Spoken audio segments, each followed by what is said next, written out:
দে তোর হাতটা কাইটা রক্ত বের করে দেখি, আর ওর হাতটা কাইটা রক্ত বের করে দেখি। তারপর তুই দেখ কোনটা হিন্দুর রক্ত আর কোনটা মুসলমানের রক্ত ভেদাভেদ করতে পারস কিনা। দেখ মুন্না, আমগো সৃষ্টিকর্তা কিন্তু ওই একজনই। ওরা হিন্দু ধর্ম পালন করে আর আমরা মুসলমানের ধর্ম পালন করি। দিন শেষে আমরা সবাই কিন্তু মানুষ। ওই আমগোর সাথে চলে দেখা ওই কি আমগো ধর্ম পালন করবে, বা আমরা এর সাথে চলি দেখা আমরা কি আর ধর্ম পালন করব? ধর্ম যার যার তার তার, এই বলে একসাথে চলতে খাইতে তো আর নিষেধ নাই। বুঝছি, তোর মতন গাদারে বুঝায় কোনো লাভ নাই। আজকে থেকে তুই ঘরে নিয়েই চল।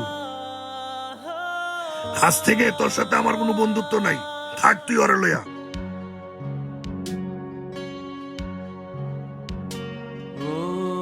বন্ধু তুই এটা কি করলি? আমার জন্য তোদের এতদিনের বন্ধুত্ব সম্পর্কটা নষ্ট করে দিলি।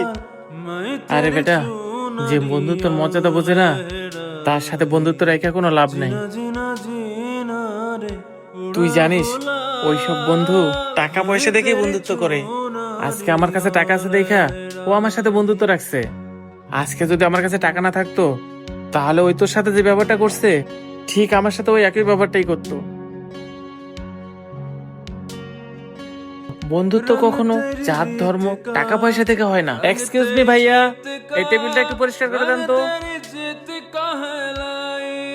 আয় বন্ধু, এখানে বস।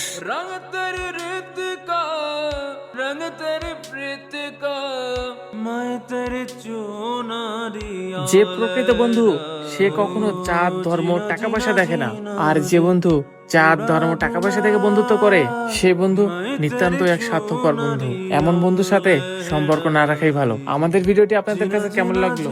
ভালো লাগলে অবশ্যই লাইক, কমেন্ট এবং শেয়ার করে দিবেন। ধন্যবাদ।